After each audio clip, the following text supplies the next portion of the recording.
Assalamualaikum warahmatullahi wabarakatuh, and hi everyone. So today I'm going to explain about the group project 1 of FAR610. I'm going to discuss on question 1, A, B and C. First of all, I'm going to explain about the ownership table. So on 1 July 2016, Alo acquired 100% of ordinary shares in Gajah and Lendu. And on 1 July 2019, Alo acquired 60% of ordinary shares in Kelemak. On 1 January 2020, Alo acquired another 20% of ordinary shares in Kelemak, which means that the total acquisition in Kelemak is 80% and the NCI is 20%. And also on the 1st January 2020, Alo acquired 30% of ordinary shares in Melekit, which turns that Melekit is as an associate in Alo. So the first question, the question asks us to calculate the goodwill or bargain purchase on acquisition of Kelemak. So the consideration transfer is in two forms. The first one is cash, 54 million. The preference share, 6 million. And also the NCI is 35 million, which is stated in the additional info number 6. The total will be 95 million. Minus the FV&A of Kelemak on 1 July 2019 amounted to 88 million, which is also stated in the question. So we will get 7 million, and then we have to minus the impairment of 10%. So 7 minus 0.7, we will get goodwill on consolidation of RM 6.3 million. Next, the question asks to calculate the gain or losses arising from the second acquisition of Kelemak Berhad. The consideration transfer for second acquisition is in the form of cash, amounted to 20 million. The FV&A of Kelemak on 1 January 2020 is ordinary share capital 50 million. Retained profit is 23.5 million. Other reserve is 8 million. ARR is 8 million. The total will be 89.5 million multiplied by 20% of the second acquisition. We will get 17.9 million. So the consideration transfer just now, we have to minus the FV&A. We will get the 2.1 million. That is considered as the loss on second acquisition. So move on to the next question, which is C. The question asks us to calculate the carrying amount of investment in Melekit. So the cost of investment is 15 million plus with the post-acquisition reserve or the share of profit from associate. Post-acquisition profit is 4 times 6 over 12 because we just acquired for 6 months before the accounting year end, which will be 2 million minus the URP 1 million. We will get 1 million, and then multiply by 30% of acquisition interest in associate. So the share of post-acquisition is 0.3 million. Total up the 15 plus 0.3, we will get the carrying amount of investment is 15.3 million. Hi and Assalamualaikum everyone. My name is Nur Anis binti Suhaimi. So today I will explain about question D, E, F, G. Okay, for question D, we need to calculate the group retained profit and non-controlling interest as at 30 June 2020. Okay. For the NCI on acquisition of Kelemak, the amount is 35 million. decrease in NCI 17.9 million, preference share in Lendu 50 million. For the retained profit of Alur Berhad, the balance carried down is 228 million, will be minus with the impairment in Kelemak. The impairment in Kelemak we need to divide it into two portions, which are one for NCI 40% and 60% for group retained profit. So the amount for NCI is 0.14 million and for the group retained profit is 0.56 million.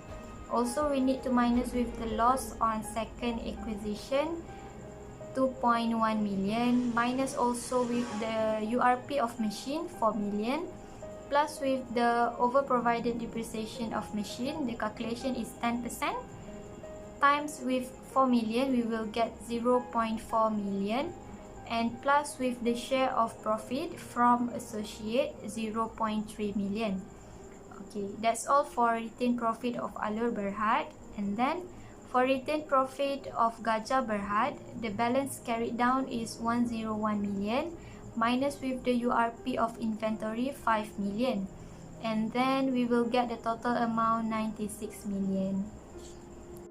Okay, next, the retained profit of Lendu, the balance carried down is 50 million, minus with the URP of motor vehicle 1 million, and then plus with the over provided depreciation of motor vehicle 0.1 million, we will get the amount 49.1 million.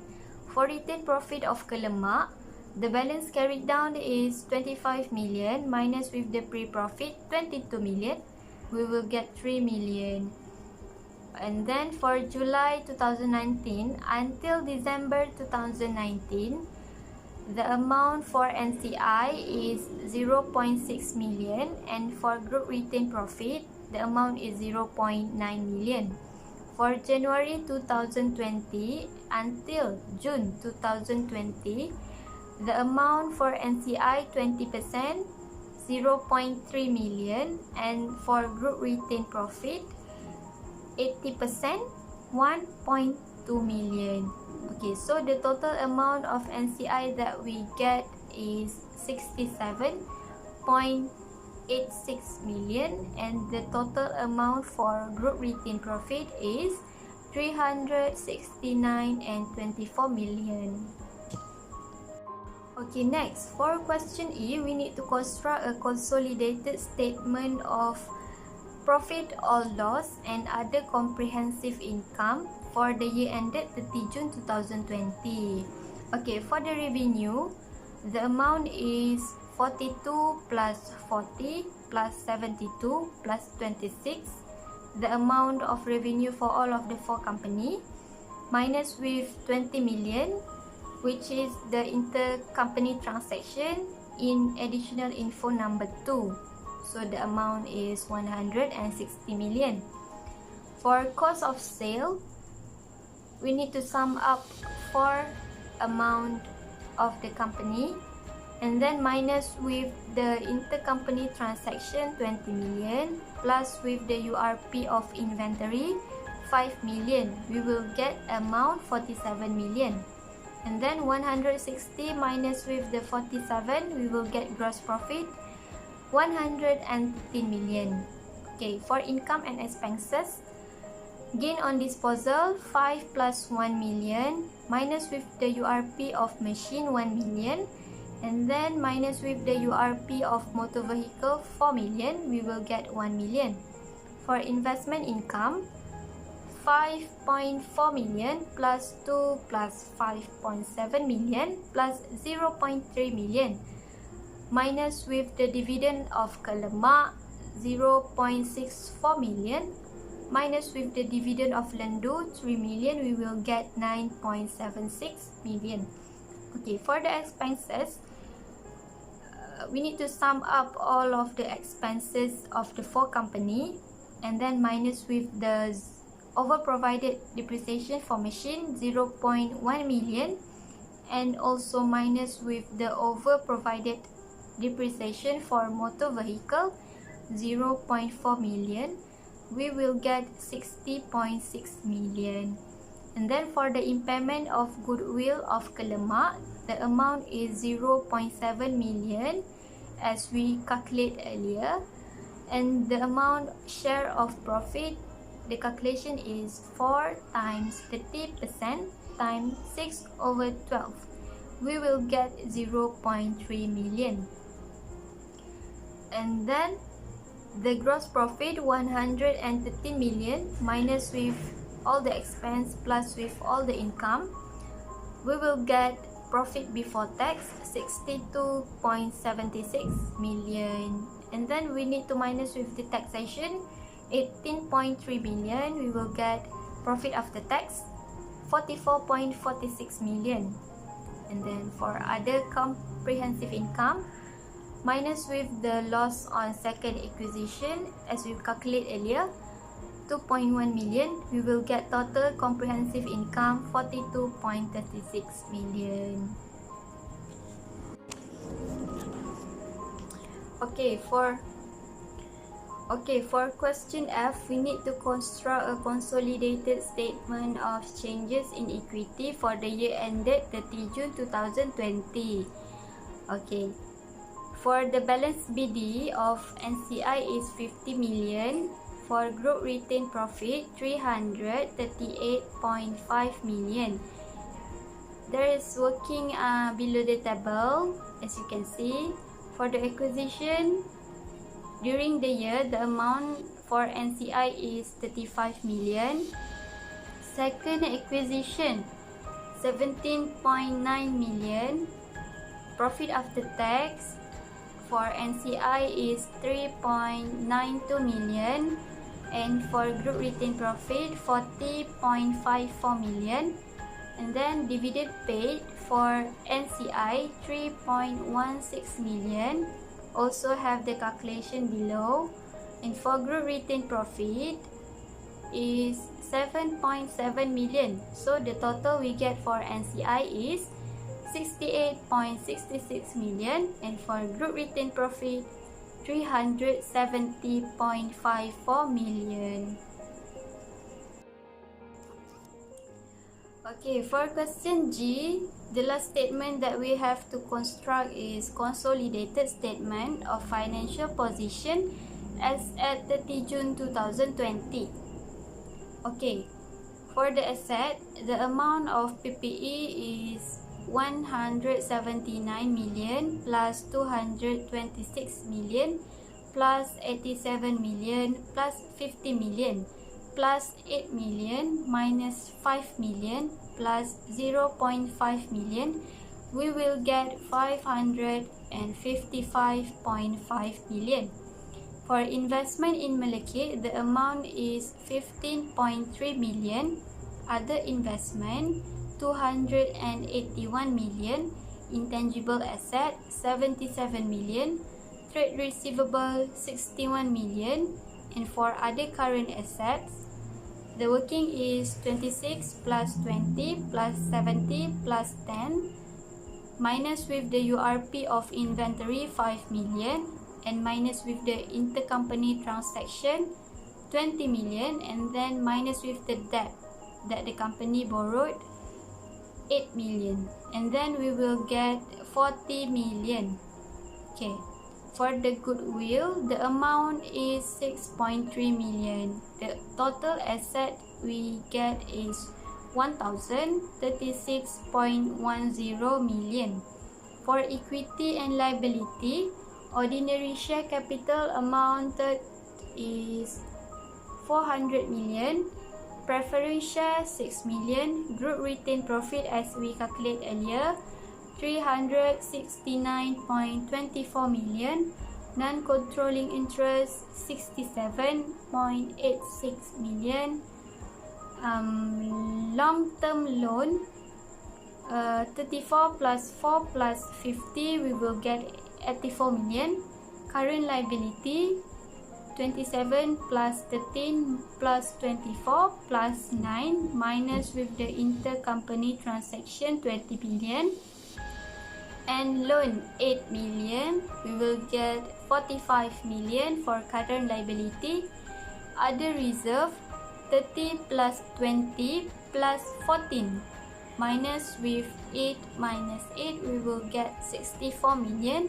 So the total equity and liability is 1036.10 million. So that is the balancing figure for statement of financial position. That's all from me. Thank you. Okay, question 2. State your opinion on Encik Ahmad's view related to above issue. Discuss your opinion with a reference to the relevant MFRS.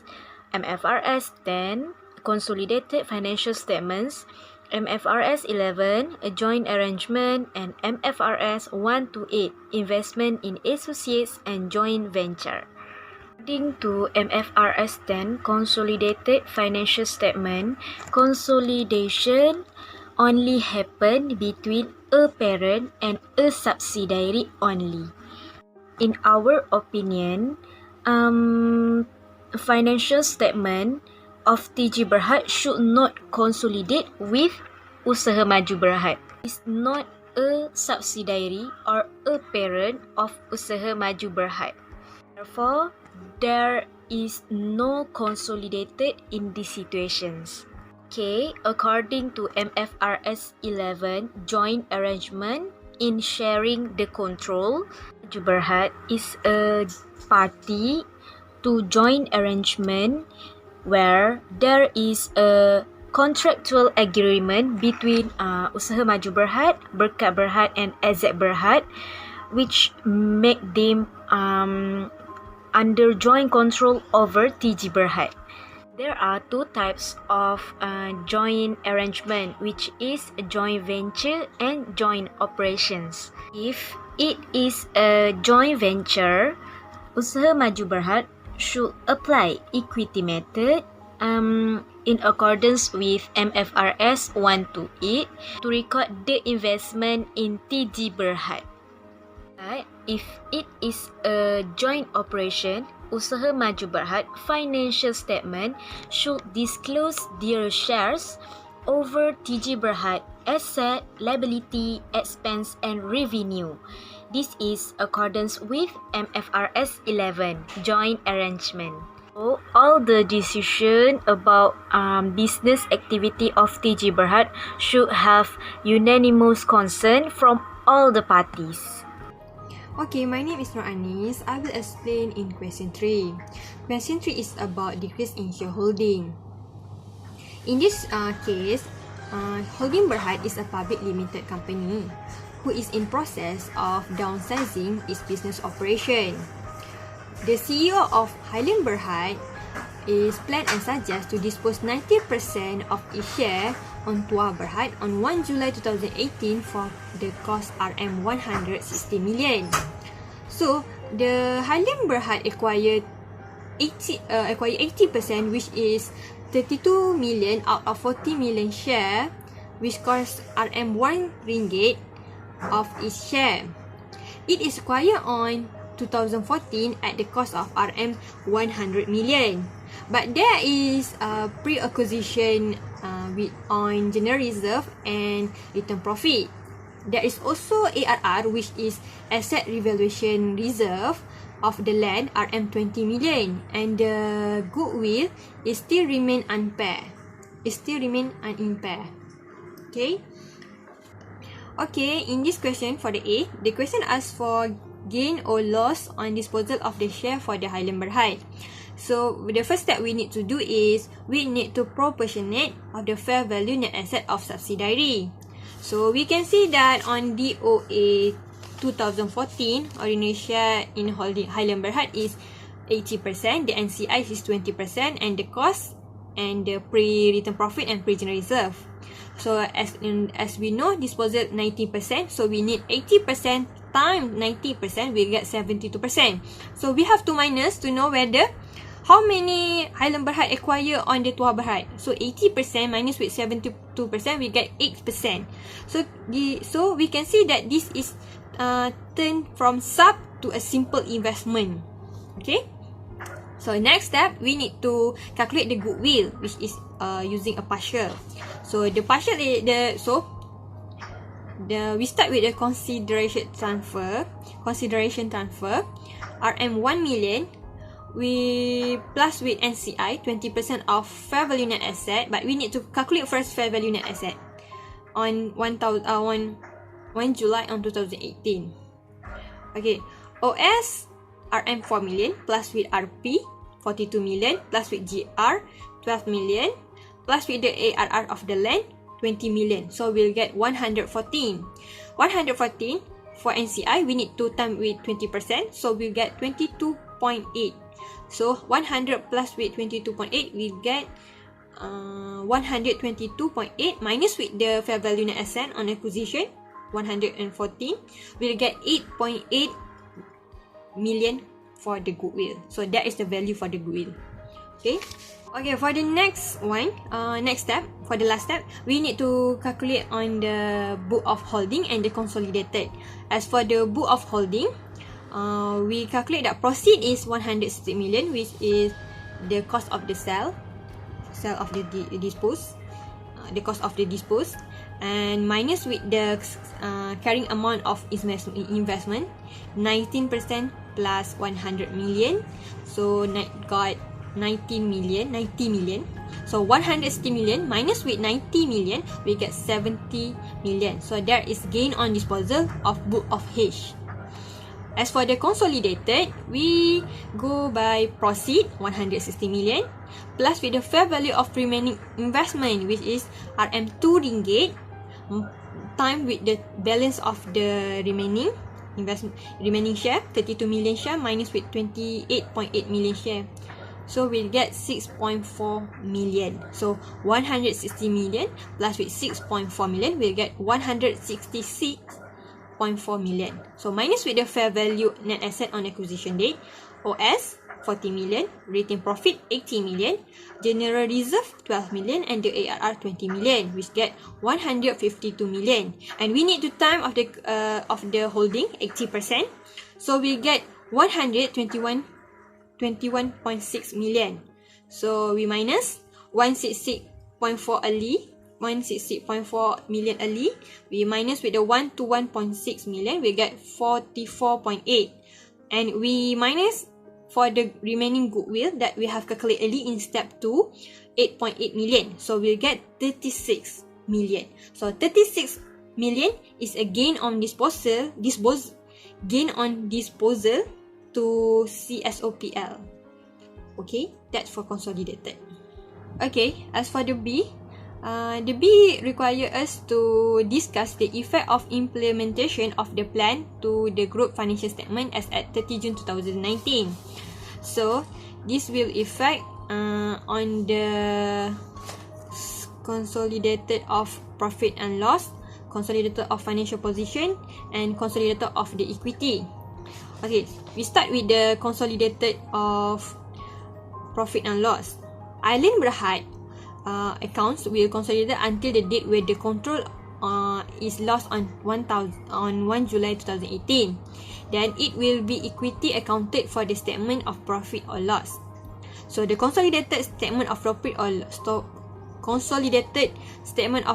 loss will be reflect the result of the subsidiary up to the date of disposal of the share. As on the date 30 July 2019, Highland Berhad will record gain on disposal of subsidiary. As for the consolidated of equity, Highland Berhad will record nil for the balance of NCI and record the disposal during the year in SCI column at 30 June 2019. In consolidated of financial position, Highland Berhad shall no longer consolidated with the Tuha Berhad as at 30 June 2019. All the goodwill and NCI will become nil, and the investment in subsidiary will change to investment in share and need to record in account receivable because to proceed from disposal of share. Asset and liability only record for the parent only. Okay. Question number 4. Discuss whether Kencana Berhad has a control over Seroja Berhad on 1st January 2019. Okay, on 1st January 2019, Kencana Berhad ownerships only 40% over Seroja Berhad, which is they just acquired 10 million ordinary shares of 25 million ordinary shares of Seroja Berhad. Therefore, Kencana Berhad doesn't have control over Seroja Berhad. Yes, there is a shareholders agreement between Kencana Berhad and Seroja Berhad that grant Kencana Berhad to the ability to appoint, remove, and set the remunerations of the remuneration of management responsible for directing the Seroja. So, Kencana Berhad obtained the control over Seroja Berhad. This is because the power exists without majority voting rights, the factor control.